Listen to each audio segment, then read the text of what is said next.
میرا نام ارم ہے۔ میرا تعلق ایک مذہبی یتیم گھرانے سے ہے، جہاں چھوٹی عمر سے ہی لڑکیوں کو مذہب کے مطابق تمام تعلیم دی جاتی ہے اور ان کی پرورش کی جاتی ہے۔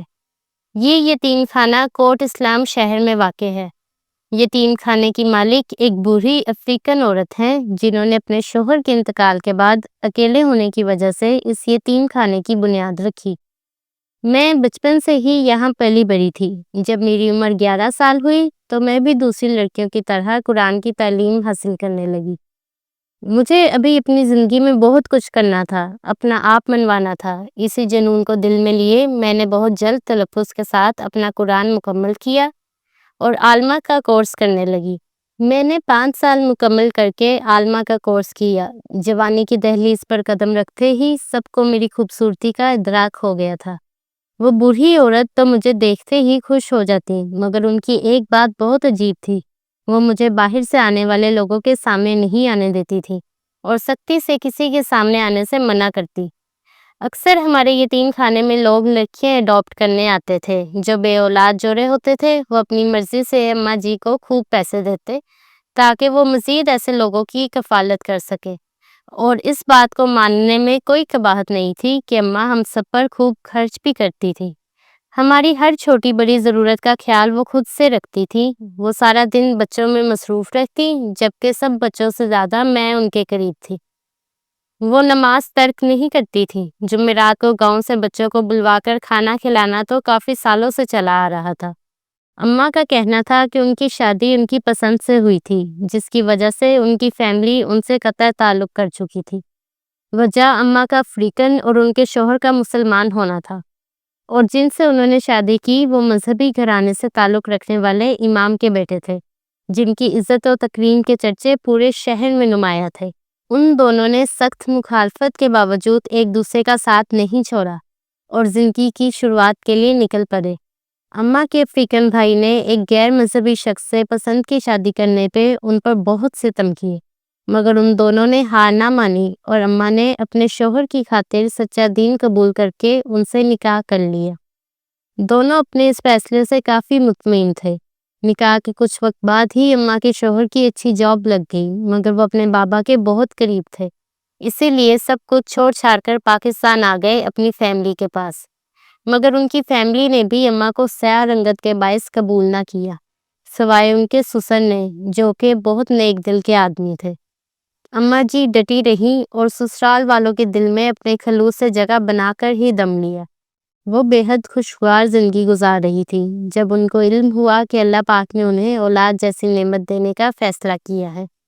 اماں جی کا کہنا تھا کہ میرے حاملہ ہونے پر امام صاحب نے پورے محلے میں مٹھائی تقسیم کی اور ساس نے بھی اپنے سخت رویے کی معافی مانگی۔ سب اس خوشخبری سے بے حد خوش تھے۔ اماں نے اپنی کہانی سناتے ہوئے بتایا کہ ان کا 7واں مہینہ شروع ہو چکا تھا جب ان پر یہ خبر قیامت بن کر گری کہ ان کے دل عزیز شوہر رات کو سوئے اور پھر کبھی نہ اٹھے۔ اماں جی کے گھر میں صفِ ماتم بچھ گئی تھی۔ جوان موت نے سب کی زندگی کو جیسے ہلا کر رکھ دیا تھا۔ سوچنے کی بات یہ تھی کہ کوئی نہیں جانتا تھا کہ ان کی موت کیسے ہوئی ہے، کیونکہ ان کے جسم پر کوئی نشان نہ تھا، سوائے ان کی ہتھیلی میں دبے سیاہ گلاب کے، جس کے بارے میں بتاتے ہوئے نہ جانے کیوں میں نے اماں کے چہرے پر واضح خوف دیکھا تھا۔ اماں کے شوہر کے مرنے کے بعد امام صاحب نے بھی زندگی سے جیسے کنارہ کر لیا۔ وہ بوڑھے ہو گئے تھے، بیٹے کی موت نے ساری توانائی چھین لی تھی۔ اماں نے ان کے جانے کے بعد زندگی کا ہر لمحہ تلخ یادوں کے سہارے گزارا۔ ان کی عدت کا وقت کسی پہاڑ کی مانند گزرا۔ ساس کے طعنوں نے ان کے وجود کو جیسے رگید کر رکھ دیا تھا۔ وہ کمزور ہوتی چلی گئی۔ زندگی میں طوفان کے آنے کے بعد بھی تباہی نے ان کا پیچھا نہ چھوڑا، اور اماں کے شدید کمزور ہونے کے باعث ان کے شوہر کی آخری نشانی ان کا بچہ بھی ان سے چھن گیا۔ وہ کام کرتے ہوئے اچانک گش کھا کر گر پڑی، اور جب تک ہسپتال لے کر پہنچے تب تک بچہ اپنی زندگی سے ہاتھ دھو بیٹھا تھا۔ اماں تو جیسے بکھر کر رہ گئی تھی۔ جس بچے کی خاطر انہوں نے اتنا کچھ برداشت کیا، اپنا آپ مار لیا، وہ بچہ بھی ان کی قسمت نے ان سے چھین لیا تھا۔ بدبختی ہی بدبختی تھی کہ اب وہ دوبارہ کبھی ماں نہیں بن سکتی تھی، مگر امام صاحب اماں کے ساتھ ناانصافی نہیں کرنا چاہتے تھے، اسی لیے انہوں نے ان کے شوہر کا حصہ دے کر اماں کو علیحدہ کر دیا تاکہ اماں اپنی زندگی اپنے مطابق گزار سکے۔ وقت کا کام ہے گزرنا اور وہ گزرتا جا رہا تھا۔ اماں اکیلے پن سے شدید خائف تھیں۔ تبھی ان کو یتیم بچے بچیوں کے لیے اپنے پیسوں سے یتیم خانہ کھولنے کا خیال آیا کہ اس طرح ان کا دل بھی لگ جائے گا اور نہ جانے کتنی ہی زندگیاں سنور جائیں گی۔ اماں نے یتیم خانہ اپنی اسی جمع پونجی سے کھولا تھا جو کہ امام صاحب نے اپنے بیٹے کا حق سمجھ کر دیا تھا، اور پھر آگے سے اس یتیم خانے کو چلانے کے لیے ان کے پاس کوئی زیادہ بڑی رقم نہیں تھی، لیکن انہوں نے اللہ کا نام لے کر یہ کام شروع کر دیا تھا۔ یہ سوچا تھا کہ جو کچھ بھی آگے ہوگا اس میں اللہ ان کی ضرور مدد کرے گا، اور پھر ایسا ہی ہوا تھا۔ انہوں نے یہ کام جو تھوڑے سے پیسوں سے اپنی تھوڑی سی جائیداد سے شروع کیا تھا، یہ بڑھتا چلا گیا اور دیکھا دیکھی لوگ بھی مدد کے لیے آگے بڑھنے لگے۔ کیونکہ ان کا تعلق افریقہ سے تھا، ایسے میں ان کی پرانی کچھ سہیلیاں تھیں جن سے ابھی بھی ان کا تھوڑا بہت رابطہ تھا۔ جب انہیں بات کا علم ہوا کہ انہوں نے ایک اچھا کام شروع کیا ہے اور غریب بچوں کی مدد کرتی ہیں، تو ان لوگوں نے بھی اپنا حصہ ڈالنا ضروری سمجھا۔ وہ لوگ بھی اس نیک کام میں اماں کی مدد کرتے تھے، جس سے یہ یتیم خانہ اچھے طریقے سے چل رہا تھا۔ یہاں پر رہنے والے بچے اور بچیوں کو تعلیم دی جاتی۔ یہاں رہتے ہوئے انہیں اپنی اس کمی کا کبھی احساس نہیں ہوا تھا کہ وہ یتیم ہے۔ یہاں رہنے والے ہر بچے کا بہت زیادہ خیال رکھا جاتا تھا۔ انہیں اچھا کھانے پینے کو دیا جاتا تھا۔ ان کے لباس کا، خوراک کا بہت اچھے طریقے سے خیال رکھا جاتا تھا۔ یہاں تک کہ ان کی پڑھائی کا بھی بہت خیال رکھا جاتا تھا۔ ان کی ہر چھوٹی سے چھوٹی خواہش کو پورا کیا جاتا تاکہ کوئی بچہ کبھی بھی یہ بات نہ سوچے کہ ان کے والدین ان کے سر پر موجود نہیں ہیں۔ ایسے میں کوئی بھی ان کی خواہشات پوری کرنے کے لیے یہاں موجود نہیں۔ اماں کے لیے ویسے تو سارے بچے ایک جیسے ہی تھے، لیکن ان سارے بچوں میں وہ مجھے سب سے زیادہ پسند کرتی تھی۔ اس کی وجہ آج تک مجھے بھی معلوم نہیں ہو سکی تھی۔ یہاں پر موجود باقی لڑکیاں مجھے یہی کہا کرتی تھی کہ شاید اماں مجھے میری خوبصورتی کی وجہ سے پسند کرتی ہیں، لیکن جہاں تک مجھے لگتا تھا تو یہ بات بالکل بھی نہیں تھی۔ انہوں نے کبھی بھی شکل و صورت کے لحاظ سے بچوں کو اہمیت نہیں دی تھی، اور نہ ہی کبھی یہ سوچ کر ان سے محبت کی تھی کہ کوئی دیکھنے میں خوبصورت ہے تو اسے زیادہ محبت ملنی چاہیے۔ کہیں نہ کہیں مجھے ایسا لگتا تھا کہ اس کے پیچھے کوئی اور ہی وجہ ہے جو کہ میں ابھی تک نہیں جان پائی تھی، اور نہ ہی کبھی میں نے اس بات کو جاننے کی کوشش کی تھی۔ مجھے اپنے بچپن کے بارے میں بھی کچھ زیادہ یاد نہیں تھا، صرف اتنا یاد تھا کہ جب سے میں نے ہوش سنبھالا تھا میں اس یتیم خانے میں رہ رہی تھی، اور اپنے آس پاس کے لوگوں کو میں نے بچپن سے دیکھا تھا۔ وہی لوگ آج بھی میرے پاس موجود تھے۔ میں نے بچپن سے اماں کو دیکھا تھا اور وہ آج بھی میرے ساتھ موجود تھی۔ اور کچھ میرے بچپن کی سہیلیاں تھیں جن میں سے کچھ تو لوگ اڈاپٹ کر کے لے گئے تھے جن کی اولاد نہیں تھی، جبکہ کچھ لڑکیاں ابھی بھی میرے ساتھ اس یتیم خانے میں رہ رہی تھی۔ مجھے اپنے بچپن کا ایک واقعہ یاد ہے جب میں سارے بچوں کے ساتھ مل کر اسی یتیم خانے کے باہر والے حصے میں بنے ہوئے ایک پارک میں کھیل رہی تھی۔ اس پارک کو خاص طور پر یہاں رہنے والے بچوں کے لیے بنایا گیا تھا تاکہ وہ وہاں جا کر کھیل سکیں اور تھوڑا بہت وقت ایک دوسرے کے ساتھ گزار سکے۔ ہم سارے ہی وہاں پر کھیلنے کے لیے جایا کرتے تھے کہ وہاں پر کھیلنے کے لیے بہت ساری چیزیں تھی۔ وہاں پر جھولے بھی تھے، اسی لیے مجھے وہ جگہ بہت زیادہ پسند تھی، اور میں صبح سے شام ہونے کا انتظار کرنے لگتی کہ جیسے ہی شام ہوگی تو اماں ہمیں اس پارک میں جانے کی اجازت دے دیں گی، ورنہ دن میں تو کسی کو بھی یہاں سے باہر نکلنے کی اجازت نہیں تھی۔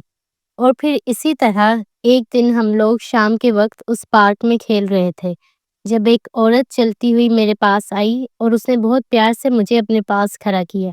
وہ عورت بہت غور سے مجھے دیکھ رہی تھی۔ میں اس وقت بچی تھی، لیکن اتنا تو مجھے اندازہ ہو گیا تھا کہ وہ بہت ہی دھیان سے مجھے دیکھ رہی ہے۔ اس کا دیکھنا مجھے کچھ سمجھ نہیں آیا تھا، اور پھر وہ مجھے ہاتھ پکڑ کر انتظامیہ کے پاس لے گئی، اور انہوں نے وہاں یہی کہا تھا کہ وہ مجھے اپنے ساتھ اپنے گھر لے کر جانا چاہتی ہیں۔ اس عورت کا کہنا تھا کہ وہ اولاد جیسی نعمت سے محروم ہے، اس لیے وہ یہاں پر اس یتیم خانے میں آئی ہے، کیونکہ اس کے کسی جاننے والے نے اسے بتایا تھا کہ یہاں پر بچوں کی بہت اچھے طریقے سے دیکھ بھال کی جاتی ہے۔ انہیں دینی اور دنیاوی تعلیم دی جاتی ہے، اس لیے وہ یہاں سے ایک بچے کو اڈاپٹ کرنے کے لیے آئی تھی، اور آتے ہی ان کی نظر میرے اوپر گئی۔ میرے اوپر نظر پڑتے ہی وہ نظریں ہٹانا بھول گئی، اور اس وقت انہوں نے سوچ لیا تھا کہ وہ مجھے اپنے ساتھ گھر لے کر جائیں گی۔ جب انہوں نے اماں سے اس بات کا ذکر کیا تو اماں نے ان کی بات سن کر فوراً انکار کر دیا۔ ماں کا کہنا تھا کہ وہ انہیں یہاں سے کسی بھی بچے کو لے جانے سے منع نہیں کریں گی، وہ جس بچے کو بھی لے جانا چاہے لے جا سکتی ہیں، لیکن ان کا کہنا تھا کہ وہ مجھے ان کے ساتھ نہیں بھیج سکتی۔ یہ بات سن کر وہ عورت کافی حیران ہوئی تھی۔ جب اس نے اماں سے یہ پوچھا کہ وہ مجھے ان کے ساتھ کیوں نہیں بھیج سکتی، اس عورت کا کہنا تھا کہ انہیں میں پسند آئی ہوں، ایسے میں وہ مجھے اپنے ساتھ لے کر جانا چاہتی ہیں، مگر اماں نے صاف انکار کر دیا تھا۔ ان کا کہنا تھا کہ وہ کسی صورت بھی مجھے ان کے ساتھ نہیں بھیج سکتی۔ اس طرح سے وہ عورت خاموشی سے یہاں سے چلی گئی۔ اس کا کہنا تھا کہ اگر مجھے ان کے ساتھ نہیں بھیجا جائے گا تو وہ کسی اور بچے کو بھی یہاں سے لے کر نہیں جائیں گی۔ اماں نے بھی اسے جانے دیا تھا اور اسے یہی کہا تھا کہ جیسے اس کی مرضی، ہم لوگ اسے مجبور نہیں کریں گے، مگر اماں نے مجھے اس کے ساتھ نہیں جانے دیا تھا۔ اس کے بعد سے اماں مجھے لوگوں سے دور رکھتی تھی۔ کوئی بھی یہاں پر بچے کو اڈاپٹ کرنے کے لیے آتا تو اماں مجھے ان کے آس پاس آنے نہیں دیتی تھی، بلکہ مجھے میرے کمرے میں بھیج دیتی اور مجھ سے یہی کہتی کہ جب تک وہ لوگ یہاں سے واپس نہ چلے جائیں میں اپنے کمرے سے باہر نہ نکلوں اور کوئی بھی مجھے دیکھے نہ۔ مجھے آج تک یہ بات سمجھ نہیں آئی تھی کہ وہ آخر ایسا کیوں کرتی ہیں۔ جہاں پر باقی بچوں کو ان کے سامنے لے آتے تھے اور لوگ انہیں اپنے ساتھ لے جاتے تھے، ایسے میرا کسی کے ساتھ جانا، اس میں کیا برائی تھی؟ مجھے کیوں وہ کسی کے ساتھ بھیجنے کے لیے تیار نہیں ہوتی تھی؟ آخر ان کے دل میں کس چیز کا خوف اور ڈر تھا جو وہ اس طرح سے کر رہی تھی؟ اور پھر اسی طرح میں نے بھی ان ساری چیزوں کو نظر انداز کرنا شروع کر دیا۔ زندگی اسی طرح سے گزرنے لگی تھی۔ میں نے اسی جگہ کو اپنا گھر سمجھ لیا تھا اور یہی سوچ لیا تھا کہ مجھے یہاں سے کہیں نہیں جانا، مجھے یہیں پر اپنی ساری زندگی گزارنی ہے۔ اور وقت گزرنے کے ساتھ ساتھ اماں کے ساتھ میرا لگاؤ اور بھی بڑھ گیا تھا، اور اب تو مجھے ان کے ساتھ رہنے کی اتنی عادت ہو چکی تھی کہ میں ان کے بغیر نہیں رہ سکتی تھی۔ ایسے میں خود بھی اس جگہ سے جانا نہیں چاہتی تھی۔ نہ صرف بچوں کو یہاں رکھ کر ان کی دیکھ بھال کی جاتی تھی اور بچوں کو ان لوگوں کو دے دیا جاتا تھا جو کہ اولاد جیسے نعمت سے محروم ہوتے تھے، بلکہ اس کے علاوہ جن بچوں کو یہاں سے کوئی لے کر نہیں جانا چاہتا تھا اور وہ یہیں پر رہ کر بڑے ہوتے تھے، ان میں سے لڑکوں کو تو بڑے ہونے پر ان کی مرضی کرنے کی اجازت دی جاتی تھی۔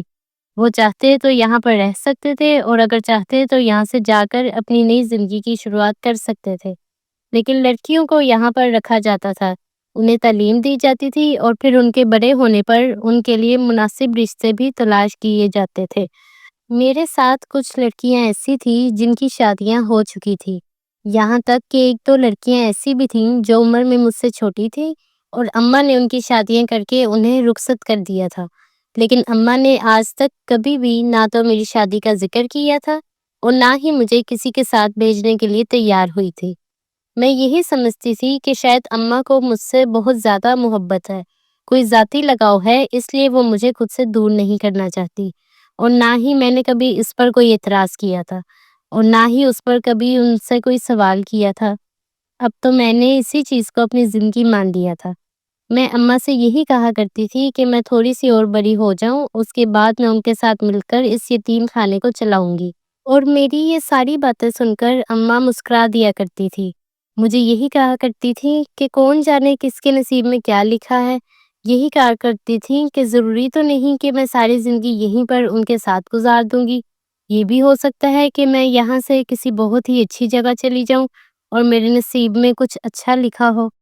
مجھے ان کی باتیں سمجھ نہیں آتی تھی کہ وہ کیا کہنا چاہتی ہیں، مگر جب بھی میں اماں سے کوئی سوال کرتی تھی تو وہ خاموش ہو جاتی تھی اور مجھے یہی کہتی تھی کہ وقت ہر چیز سے پردہ اٹھا دیتا ہے، مجھے بھی صحیح وقت کا انتظار کرنا چاہیے، اور جیسے ہی صحیح وقت آئے گا تو ساری حقیقت کھل کر میرے سامنے آ جائے گی۔ مجھے اکثر رات کو خواب آیا کرتا تھا اور یہ خواب میں بچپن سے دیکھ رہی تھی۔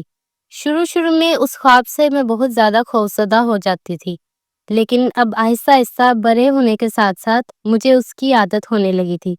اس خواب میں ایک عورت تھی جسے ایک بچی سے دور کیا جا رہا تھا۔ اس عورت کا چہرہ کبھی مجھے خواب میں واضح طور پر دکھائی نہیں دیا تھا، لیکن جیسے ہی اس عورت کا چہرہ میرے سامنے آتا تھا تو میں فوراً سے آنکھیں کھول دیتی تھی۔ آنکھیں کھولنے پر مجھے ایسا لگتا تھا کہ جیسے میں اس عورت سے مل چکی ہوں، جیسے میں اس عورت کو، اس بچی کو ذاتی طور پر جانتی ہوں۔ لیکن میں تو کبھی بھی ان لوگوں سے ملی ہی نہیں تھی۔ میری تو کبھی بھی کسی ایسی عورت یا کسی ایسی بچی سے ملاقات نہیں ہوئی تھی جو میرے خواب میں آتی تھی۔ جب میں اماں سے اس بات کا ذکر کرتی تو وہ یہی کہا کرتی تھی کہ میں نے بچپن میں کوئی چیز دیکھی ہوگی، بس میں نے کوئی واقعہ دیکھا ہوگا جو میرے دماغ میں بیٹھا ہے اور اسی کو لے کر میں یہ ساری چیزیں سوچتی ہوں۔ مگر مجھے ایسا نہیں لگتا تھا۔ میں اپنے بچپن کے بارے میں کچھ جاننا چاہتی تھی۔ وہ سارے بچے ایسے تھے جن کے گھر میں سے کوئی نہ کوئی ان سے ملنے کے لیے آتا تھا۔ ان کے والدین تو نہیں تھے، لیکن ان کے رشتہ داروں میں سے کوئی نہ کوئی ان سے ملنے آ جاتا۔ مگر آج تک مجھ سے ملنے کے لیے یہاں کوئی بھی نہیں آیا تھا۔ اگر میرے اماں ابا میرے سر پر موجود نہیں تھے تو کیا اس کا مطلب یہ تھا کہ میرا کوئی رشتہ دار بھی موجود نہیں تھا کہ مجھ سے ملنے کے لیے آتا؟ جب میں اماں سے اس بارے میں پوچھتی تھی تو وہ مجھ سے یہ کہہ دیتی تھی کہ جو لوگ مجھے یہاں چھوڑنے کے لیے آئے تھے وہ شہر چھوڑ کر کہیں اور جا بسے ہیں، شاید اسی لیے وہ مجھ سے ملنے کے لیے نہیں آتے، اور میں ان کی بات سن کر خاموش ہو جاتی۔ ویسے بھی جو لوگ مجھے یہاں چھوڑ کر چلے گئے تھے ان سے ملنے کی مجھے کوئی امید نہیں تھی۔ جن لوگوں نے مجھے میرے ماں باپ کے بعد اپنے گھر میں نہیں رکھا تھا، مجھے یہاں چھوڑ کر چلے گئے تھے، تو ایسے میں ان لوگوں کا انتظار کرنا بے وقوفی سے زیادہ اور کچھ نہیں تھا۔ اب میرا زیادہ تر وقت اماں کے کمرے میں گزرتا تھا، لیکن ہر جمعرات کو اماں سے ملنے کے لیے ایک پردے والی خاتون آیا کرتی تھی۔ ان خاتون کا آج تک میں چہرہ نہیں دیکھ پائی تھی۔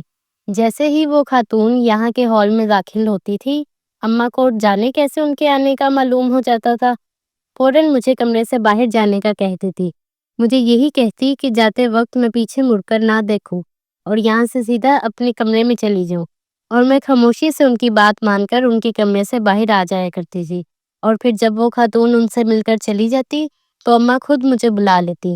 میں نے صرف ان کا حلیہ دیکھا ہوا تھا۔ انہوں نے سفید کلر کا لباس پہنا ہوتا تھا جو پیروں تک آتا تھا، اور سفید کلر کی چادر سے اپنے چہرے کو ڈھانپا ہوتا تھا۔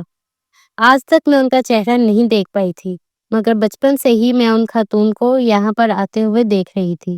سب لوگوں کا یہاں پر یہ کہنا تھا کہ وہ اماں کی خاص سہیلی ہیں جو ان سے ملنے کے لیے ہر جمعرات کو یہاں آتی ہیں۔ مگر یہاں پر رہنے والے کسی بھی بچے نے یا کسی بھی اور عورت نے ان خاتون کا چہرہ نہیں دیکھا تھا۔ وہ اماں کے علاوہ کسی اور سے کوئی بات نہیں کرتی تھی، ان کے کمرے میں سیدھا جاتی تھی اور ان کے کمرے سے ہی سیدھا واپس چلی جاتی تھی۔ جب تک وہ اماں کے کمرے میں رہتی، کسی کو بھی ان کے کمرے کے آس پاس آنے کی اجازت نہیں ہوتی تھی۔ اب مجھے تجسس ہونے لگا تھا کہ آخر وہ کون تھی۔ میں ان کا چہرہ دیکھنا چاہتی تھی، مگر اماں سے مجھے ڈر بھی لگتا تھا۔ آج تک میں نے کبھی ان کے خلاف کچھ نہیں کیا تھا۔ انہیں یہ بات سخت ناپسند تھی کہ ان کے خلاف جا کر کچھ کیا جائے یا پھر کسی معاملے میں ان کی بات نہ مانی جائے۔ اس کے ساتھ ساتھ میں ان کا احترام بھی کرتی تھی، اور جس سے وہ ایک بار منع کرتی تھی میں نے کبھی بھی کرنے کا نہیں سوچا تھا۔ ایسے میں اگر انہوں نے مجھے اس چیز سے منع کیا تھا تو میں کیسے یہ سب کچھ کر سکتی تھی؟ میں انہیں ناراض نہیں کرنا چاہتی تھی۔ میری زندگی میں اگر کوئی میرے لیے بہت زیادہ ضروری اور اہم تھا تو وہ اماں ہی تھی۔ ان کے علاوہ میرا تھا ہی کون؟ ایسے میں انہیں ناراض نہیں کر سکتی تھی۔ ویسے تو یہاں پر بہت سارے ایسے راز تھے جو کہ آج تک کوئی نہیں جان پایا تھا، اور رازوں میں سے ایک راز یہ بھی تھا، مگر کوئی بھی اس میں زیادہ دلچسپی نہیں لیتا تھا، کیونکہ اماں سے لوگ جہاں اتنی محبت کرتے تھے وہیں ڈرتے بھی تھے، اور ان کے کسی بھی ذاتی معاملات میں کوئی مداخلت نہیں کرتا تھا۔ زندگی اسی طرح سے گزر رہی تھی جب ایک دن اماں نے مجھے اپنے پاس بلایا۔ ان کا کہنا تھا کہ میں اپنا سارا سامان سمیٹ لوں، انہوں نے مجھے کہیں بھیجنے کا سوچ لیا ہے۔ مجھے حیرت ہو رہی تھی، اتنے سالوں میں تو انہوں نے کبھی بھی مجھے اپنے سے ایک دن کے لیے بھی دور نہیں بھیجا تھا، اور اب وہ ایسا کیسے کر سکتی تھی؟ انہوں نے مجھے کہاں بھیجنے کا سوچ لیا تھا؟ مگر ان سے سوال کرنے کی میری آج تک ہمت نہیں ہوئی تھی۔ میں چاہتی تھی ان سے سوال کرنا، لیکن میں ان سے سوال نہیں کر سکتی تھی، کیونکہ انہوں نے کبھی بھی کسی کے سوالوں کے جواب نہیں دیے تھے۔ وہ ہمیشہ سے یہی کہتی تھی کہ جتنی بات کہہ دیتی ہے اسے بس خاموشی سے سن لیا جائے اور مان لیا جائے۔ ان کی بات سن کر میں جب وہاں سے جانے لگی تو انہوں نے مجھے رکنے کا کہا۔ ان کی بات مان کر میں وہیں پر خاموشی سے کھڑی ہو گئی۔ انہوں نے اپنی الماری کھولی اور اس میں سے سرخ رنگ کی چمکتی ہوئی چھوٹی سی ڈبیاں نکالی۔ جیسے ہی انہوں نے اس ڈبیا کو کھولا تو اس میں سے ایک روشنی سی، ایک چمک سی میری آنکھوں میں پڑی۔ میں نے فوراً سے آنکھیں بند کر لی۔ تھوڑی دیر بعد جب میں نے آنکھیں کھولی تو اماں نے اس میں سے ایک انگوٹھی نکالی جو دیکھنے میں بہت ہی خوبصورت تھی۔ اماں نے میرا ہاتھ پکڑا اور میرے سیدھے ہاتھ کی تیسری انگلی میں انگوٹھی پہنا دی۔ میں حیران ہو رہی تھی یہ دیکھ کر کہ جیسے ہی انہوں نے وہ انگوٹھی مجھے پہنائی تو وہ انگوٹھی میری انگلی میں بالکل اس طرح سے پوری آ گئی جیسے یہ انگوٹھی میرے لیے ہی بنائی گئی ہو۔ وہ دیکھنے میں بہت ہی خوبصورت تھی اور اس کے اوپر لگا ہوا نگ اتنا چمکتا تھا کہ اس کی روشنی دور تک جاتی تھی۔ آنکھوں میں اس کی روشنی پڑتے ہی پہلی مرتبہ تو جو بھی اسے دیکھتا تھا اس کی چمک سے فوراً اپنی آنکھیں بند کر لیتا تھا۔ ایسا ہی کچھ میرے ساتھ بھی ہوا تھا۔ انہوں نے وہ انگوٹھی میری انگلی میں پہنائی اور پھر اس کے بعد انہوں نے میرا ہاتھ دبایا اور پھر میرا ہاتھ پکڑے انہوں نے پہلی مرتبہ چوما۔ آج پہلی مرتبہ انہوں نے میرے ہاتھ پر بوسہ دیا تھا، ورنہ اس سے پہلے تو وہ جب بھی مجھے پیار سے اپنے گلے لگاتی تھی تو میرے سر پر ہی پیار کرتی تھی۔ اس کے بعد انہوں نے مجھ سے کچھ نہیں کہا تھا، بلکہ اشارے سے انہوں نے مجھے جانے کا کہا۔ ان کا اشارہ سمجھتے میں باہر آ گئی۔ میں جب بھی ان کے کمرے سے ہو کر واپس آتی تھی تو جاتے وقت ان کے کمرے کا دروازہ بند کر دیتی تھی۔ اس دن جب میں نے ان کے کمرے کا دروازہ بند کیا اور اپنے کمرے کی طرف جانے لگی تو اچانک سے مجھے ایسا احساس ہوا کہ جیسے پیچھے سے کسی کے بولنے کی آواز سنائی دی۔ میں حیران ہو رہی تھی کہ یہ آواز کہاں سے آئی ہے۔ مجھے اس بات پر حیرت ہو رہی تھی کہ ابھی جب میں اماں کے کمرے سے آئی تھی تو وہاں پر میرے اور ان کے علاوہ کوئی بھی موجود نہیں تھا، اور اب وہاں سے کسی کے بولنے کی آواز آ رہی تھی۔ میں اتنے سالوں سے یہاں پر اماں کے ساتھ رہ رہی تھی، میں ان کی آواز کو بہت اچھے طریقے سے پہچان سکتی تھی۔ جو آواز ان کے کمرے سے آ رہی تھی وہ اماں کی بالکل بھی نہیں تھی۔ ایک لمحے کے لیے تو میرے قدم وہیں پر رک گئے اور میں نے سوچا کہ کیوں نہ میں واپس جا کر دیکھوں، لیکن اس چیز کی اجازت یہاں پر کسی کو بھی نہیں تھی۔ اگر ایک مرتبہ کوئی ان کے کمرے سے باہر نکل آتا تھا تو اسے دوبارہ پلٹ کر جانے کی اجازت نہیں ہوتی تھی۔ اسی لیے میں خاموشی سے چلتی ہوئی اپنے کمرے میں آ گئی۔ وہ انگوٹھی میری انگلی میں ویسے ہی موجود تھی۔ اس کی چمک اتنی زیادہ تھی کہ میں اپنے کمرے میں سونے کے لیے لیٹی تو ساری بتیاں بجھا دینے کے بعد بھی میرے کمرے میں اتنی روشنی ہو گئی کہ ساری چیزیں مجھے واضح طور پر دکھائی دینے لگی، اور وہ روشنی اسی انگوٹھی میں لگے ہوئے اس نگ کی وجہ سے تھی۔ آخر ایسا بھی اس انگوٹھی میں کیا تھا جو اتنی چمکدار اور اتنی خوبصورت تھی؟ وہاں سے آنے کے بعد اماں کے کہنے کے مطابق میں نے اپنا سارا ضروری سامان باندھ کر رکھ لیا تھا۔ مجھے نہیں معلوم تھا کہ میں کہاں جانے والی ہوں، اماں مجھے کہاں بھیجنے والی تھی، لیکن کیونکہ یہ ان کا حکم تھا اور ان کا حکم ماننا ہم سب پر ایسے ہی فرض ہوتا تھا جیسے کسی جگہ پر رہتے ہوئے وہاں کے مالک کی ہر بات کو مانا جاتا ہو۔ میں ابھی تک یہی بات سوچ رہی تھی کہ اماں اس طرح سے مجھے کسی کے ساتھ کیسے بھیج سکتی تھی۔ وہ تو مجھے کبھی بھی اپنے سے ایک لمحے کے لیے بھی دور نہیں کرتی تھی، اور اب مجھے اس طرح سے بھیجنے کا فیصلہ کیسے لے سکتی تھی؟ مگر میں نے بھی بے دلی سے اپنا سارا سامان سمیٹا اور جانے کے لیے تیار ہو کر بیٹھ گئی۔ اگلے دن ایک لڑکی میرے پاس آئی تھی۔ اس کا کہنا تھا کہ اماں نے مجھے اپنے کمرے میں بلایا ہے۔ میں فوراً سے ان کے کمرے میں گئی کہ یہ ممکن تھا کہ وہ مجھے یہ کہہ دیتی کہ مجھے کہیں نہیں جانا اور مجھے اپنے پاس یہیں پر رکھ لیتی۔ میں فوراً ان کے کمرے میں پہنچی، پھر انہوں نے مجھے اپنے پاس بٹھایا۔ ان کا کہنا تھا کہ کل میری عمر پوری 18 سال ہو چکی ہے اور میں ان کے ساتھ 18 سال تک ہی رہ سکتی تھی۔ اب مجھے اپنی اصلی جگہ پر جانا ہوگا۔ ان کا میرا ساتھ یہاں تک تھا۔ ان کا کہنا تھا کہ مجھے پریشان ہونے کی ضرورت نہیں ہے، وہ مجھ سے ملنے کے لیے ضرور آئیں گی، لیکن میں مزید اس جگہ نہیں رہ سکتی کیونکہ یہ بات بہت پہلے سے طے تھی۔ میں نے اتنے سال ہی ان کے ساتھ گزارنے تھے۔ اب مجھے وہاں جانا ہوگا جہاں پر جانا میرا بہت پہلے سے طے تھا۔ مجھے ان کی کوئی بات سمجھ نہیں آ رہی تھی۔ میں اماں سے بہت سارے سوال کرنا چاہتی تھی۔ پھر میں نے ہمت کر کے ان سے یہ کہا تھا کہ میں کہیں نہیں جانا چاہتی ہوں، مجھے انہی کے ساتھ یہاں پر رہنا ہے۔ مگر انہوں نے مجھے سختی سے کہا کہ آج کے بعد میں یہ بات کبھی نہ کہوں۔ میں ان کے پاس کسی کی امانت تھی، انہوں نے کسی سے وعدہ کیا تھا اور وہ اپنا وعدہ ہر قیمت پر پورا کریں گی۔ ان کا کہنا تھا کہ وہ اپنا وعدہ توڑنے کے بارے میں سوچ بھی نہیں سکتی۔ اور نہ ہی کبھی مجھے اس وعدے کو توڑنے دیں گی۔ میں نے اپنا سامان تیار کر لیا تھا۔ وہ میرا ہاتھ پکڑ کر مجھے اپنے ساتھ باہر لے آئی۔ وہاں پر وہی خاتون موجود تھی جو اماں سے ملنے یہاں پر ہر جمعرات کو آیا کرتی تھی۔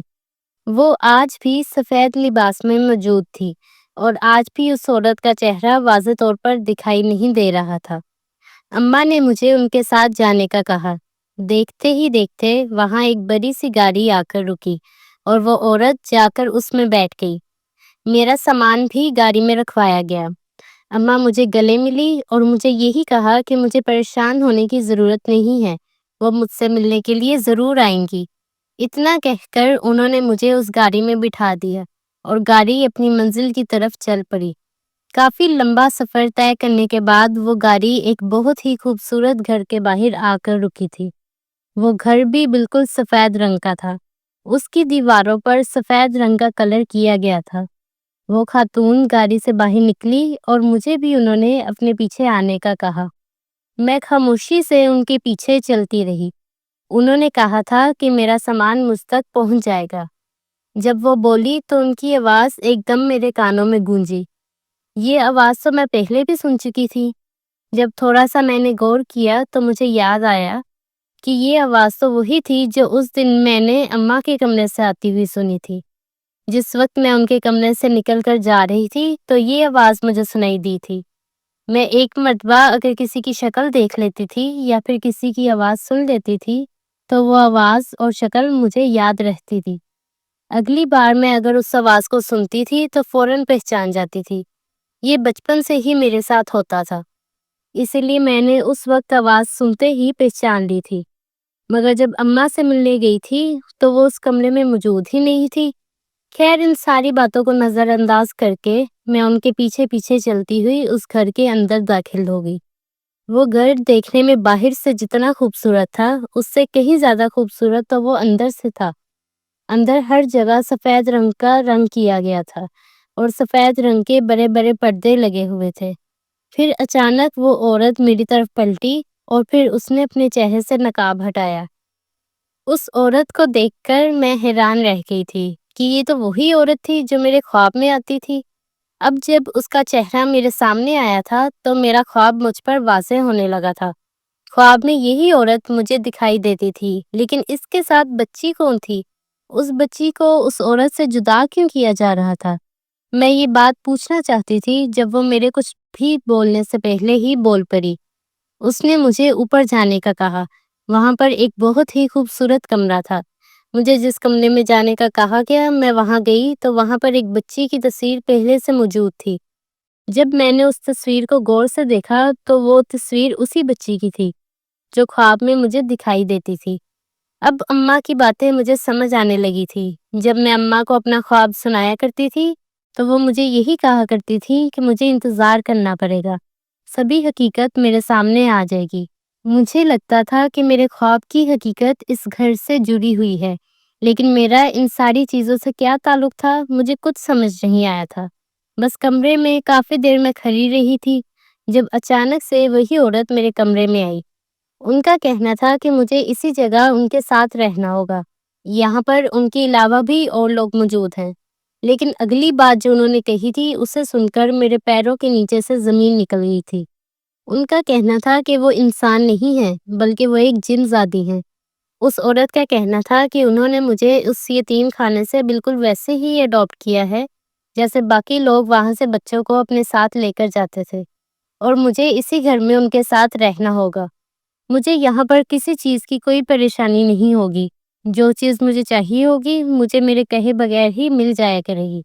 مجھے کسی چیز کے لیے پریشان ہونے کی ضرورت نہیں۔ اتنا کہہ کر وہ میری آنکھوں کے سامنے سے غائب ہو گئی تھی، جبکہ میں انہیں پورے کمرے میں اس طرح سے ڈھونڈ رہی تھی جیسے وہ ابھی مجھے یہیں پر نظر آ جائیں گی۔ انہوں نے مجھے ایک بات کہی تھی کہ جو انگوٹھی میری انگلی میں موجود ہے میں اس انگوٹھی کو غلطی سے بھی اپنی انگلی سے نہ نکالوں، کیونکہ یہ میری حفاظت کے لیے ہے۔ مجھے نہیں معلوم تھا کہ میری کس سے حفاظت کی جا رہی تھی اور یہ سب کچھ کیا ہو رہا تھا۔ ان کی بات سن کر مجھے ڈر لگنے لگا تھا۔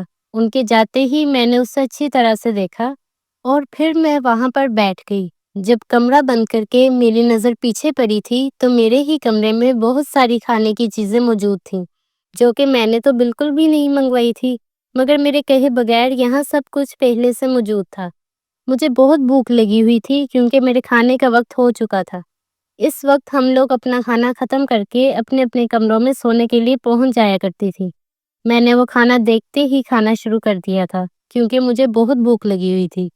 یہ سوچا تھا کہ باقی ساری باتیں بعد میں دیکھی جائیں گی، فی الحال کے لیے کھانا میرے لیے سب سے زیادہ ضروری تھا۔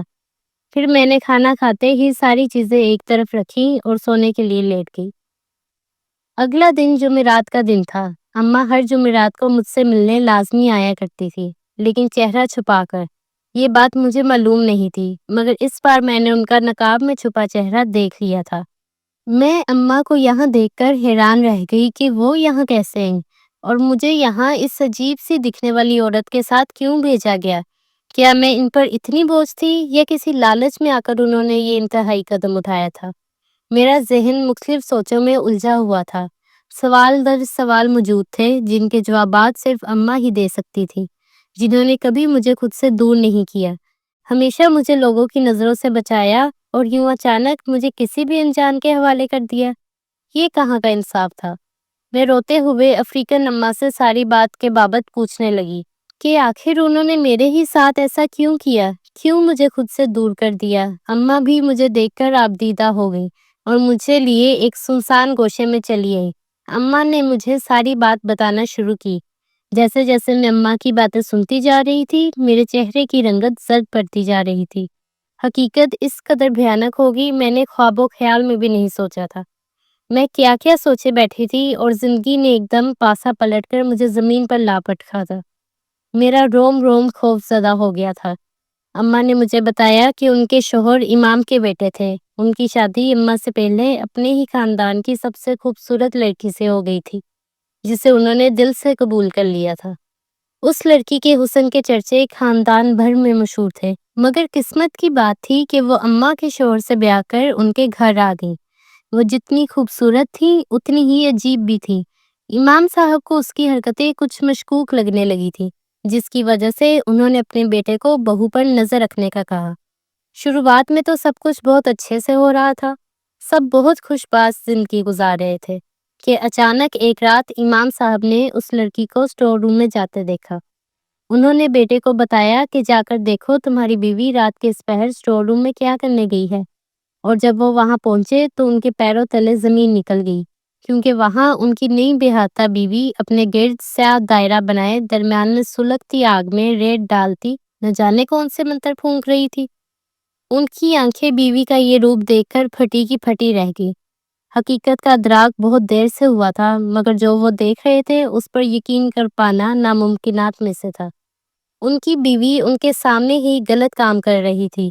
اچانک اسے محسوس ہوا کہ کوئی اسے دیکھ رہا ہے۔ اس نے جھٹ سے آنکھیں کھول کے سامنے دیکھا تو شوہر کو کھڑا دیکھ ان کی پیشانی نم ہونے لگی۔ جو بھی تھا وہ نہیں چاہتی تھی اس طرح ان کی سچائی سب کے سامنے آئے۔ وہ اپنا شوہر کھونا نہیں چاہتی تھی۔ اماں نے مجھے مزید بتایا کہ انہوں نے ان کی سیاہ آنکھوں کو دیکھ کر چیخ ماری تھی۔ وہ اس روپ میں بہت بھیانک لگ رہی تھی۔ چہرے کی شادابی تو کہیں کھو سی گئی تھی۔ یقین کر پانا ناممکنات میں سے تھا۔ جب انہیں پتا چلا کہ وہ لڑکی جسے وہ بیوی کا درجہ دے چکے ہیں ایک جن زادی ہے، وہ کام سے گئے۔ وہ دل سے اس رشتے پر راضی ہوئے تھے۔ اتنا دردناک اختتام وہ اس رشتے کا نہیں چاہتے تھے۔ اسی لیے سب کچھ جانتے بوجھتے انہوں نے بیوی کو سمجھانے کی کوشش کی کہ جو وہ کر رہی ہے غلط ہے، اس کا انجام بہت برا ہوگا۔ ڈرو خدا سے، مگر اس کی ایک ہی ضد تھی، طاقت۔ اسے کسی بھی طرح جنات قید کر کے اپنی طاقت بڑھانی تھی۔ نشہ اس کے سر پر اس قدر سوار تھا کہ اسے کسی چیز کا ہوش نہیں رہا تھا۔ اپنے شوہر سے شادی کا مقصد بھی وہ ان پر حقیقت کھلتے ہی واضح کر گئی کہ اس نے یہ شادی پیار محبت میں نہیں بلکہ وہ ایک امام کے بیٹے ہے اس لیے کی تھی۔ اس کے بعد جو نسل اس کے بطن سے پیدا ہو وہ جنات کی نسل ہو۔ یہ سن کر میرے شوہر اس پاگل کو سمجھانے لگے، مگر نہ اس نے سمجھنا تھا نہ وہ سمجھی۔ روز وہ گھر آ کر اسے سمجھاتے مگر وہ یوں ہی اپنے غلط کاموں میں مشغول رہی۔ جب اچانک انہیں بیوی کے حاملہ ہونے کی خبر ملی ان کے پیروں تلے زمین نکل گئی۔ یعنی اس جن زادی کا خواب حقیقت بننے والا تھا۔ یہی سوچ ان کو ہلکان کر رہی تھی کہ ان کا بچہ بھی ان کی طرح اس جن زادی کے نشے کی بھینٹ نہ چڑھ جائے۔ انہوں نے اس کی منتیں کی کہ اپنی اولاد کے ساتھ کچھ غلط مت کرنا، اسے انسان بنانا، مگر وہ اکھڑ مزاج جن زادی اپنے ہی شوہر کی جان کی دشمن بن بیٹھی اور ان پر الٹے سیدھے عمل کرنا شروع کر دیے، جس کی وجہ سے وہ دن بدن کمزور ہوتے جا رہے تھے۔ پر اماں کی اگلی بات نے تو میرے سر پر آسمان ہی گرا دیا، جب انہوں نے بتایا کہ میں ان کے شوہر کی پہلی بیوی جو کہ جن زادی تھی اس کی بیٹی ہوں، جس کی ذمہ داری مرنے سے ایک رات پہلے وہ انہیں سونپ گئے تھے۔ اس وقت ابا مجھے اپنی بہن کے پاس چھوڑ رہے تھے اور جن زادی کو امام صاحب نے قید کر دیا تھا تاکہ کسی اور کو نقصان نہ پہنچ سکے۔ اماں کی عدت ختم ہونے تک میں پھپھی کے پاس رہی اور اس کے بعد اماں یتیم خانے کے بہانے مجھے ایک بار پھر ابا سے کیے وعدے کے مطابق اپنے ساتھ یتیم خانے میں لے آئیں۔ ان کا اصل مقصد میری پرورش کرنا تھا۔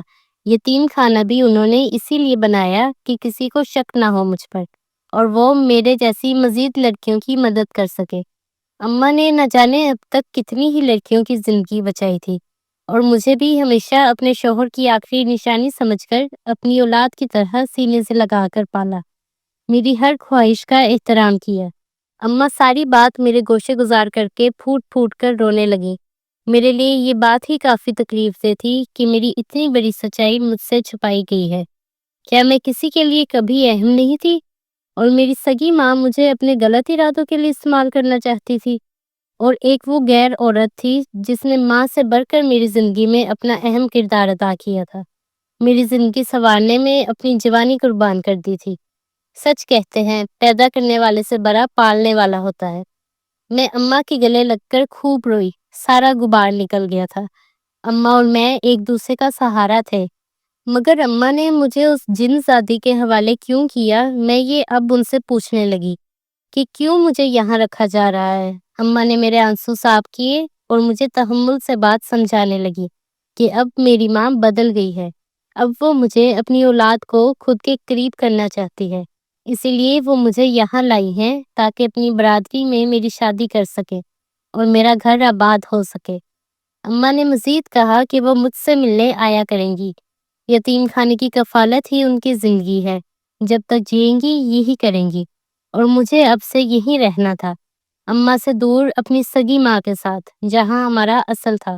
اماں مجھ سے مل کر مجھے ساری بات سے روشناس کرتی، جیسے آئی تھی ویسے ہی چلی گئی۔ اب بس میں اکیلی کھڑی سوچ رہی تھی، میری زندگی کیا سے کیا ہو گئی ہے، مگر جینے کا نام زندگی ہے۔ اس بات کو ماننے سے آخر میں کب تک انکار کرتی رہتی کہ میرے اندر ایک جن زادی کا لہو ہے، جس کا قرض مجھے ہر صورت چکانا ہوگا۔ یہاں آئے مجھے اب 2 ماہ ہو چکے تھے۔ ان 2 ماہ میں سب کچھ بدل گیا تھا۔ میں جو ہمیشہ دبو سی لڑکی تھی، توجہ ملنے پر پھول کی طرح نکھرنے لگی تھی۔ زندگی خوبصورت ہو گئی تھی۔ میری سگی ماں مجھے ہتھیلی کا چھالا بنائے رکھتی تھی۔ دھیرے دھیرے مجھے بھی ان کی محبت پر اعتبار آنے لگا تھا۔ کچھ بھی تھا، وہ تھی تو میری ماں ہی جس نے مجھے جنم دیا تھا، تو میں کب تک ان سے منہ موڑے رکھتی؟ کیسے ممکن تھا یہ سب؟ اسی لیے میں نے خود کو وقت کے دھارے پر بہنے کے لیے چھوڑ دیا۔ اماں نے میری زندگی کا سب سے اہم فیصلہ لے لیا تھا، جس پر وہ بے حد خوش نظر آ رہی تھی۔ تحفے تحائف دیے جا رہے تھے، سب طرف خوشیاں ہی خوشیاں تھی۔ اماں نے میرا رشتہ طے کر دیا تھا، وہ مجھے اپنے گھر کا کر دینا چاہتی تھی۔ اس جمعرات کو ہی میرا نکاح میرے ہمسفر اسفندیار کے ساتھ میری دونوں ماؤں کی موجودگی میں کرایا گیا۔ اسفندیار میری زندگی کا سب سے خوبصورت حصہ بن گیا تھا، جس نے میری تمام محرومیوں کا ازالہ اپنی محبت سے کیا تھا اور مجھے اپنی چاہت کے دامن میں سمیٹ لیا تھا۔ اب میری زندگی میں نہ تو کوئی دکھ تھا اور نہ ہی کوئی تکلیف۔ میں اپنی زندگی میں خوش تھی، سب سے بڑھ کر میرا ہم سفر مجھ سے بے حد محبت کرتا تھا۔ میرے لیے یہی کافی تھا۔ میں اماں سے ملنے کے لیے جایا کرتی تھی اور کبھی کبھار وہ خود مجھ سے ملنے کے لیے آ جاتی۔ میرا شوہر بھی اس یتیم خانے کو چلانے کے لیے ہر مہینے ایک اچھی خاصی رقم دیا کرتا تھا۔ ان پیسوں سے وہاں پر ہونے والے ہر بچے کو اچھی زندگی دینے میں مدد ملتی تھی، جبکہ میری زندگی کا بھی یہی تو مقصد تھا۔ سب کچھ اچھا ہو گیا تھا، اس سے بڑھ کر مجھے اور کیا چاہیے تھا؟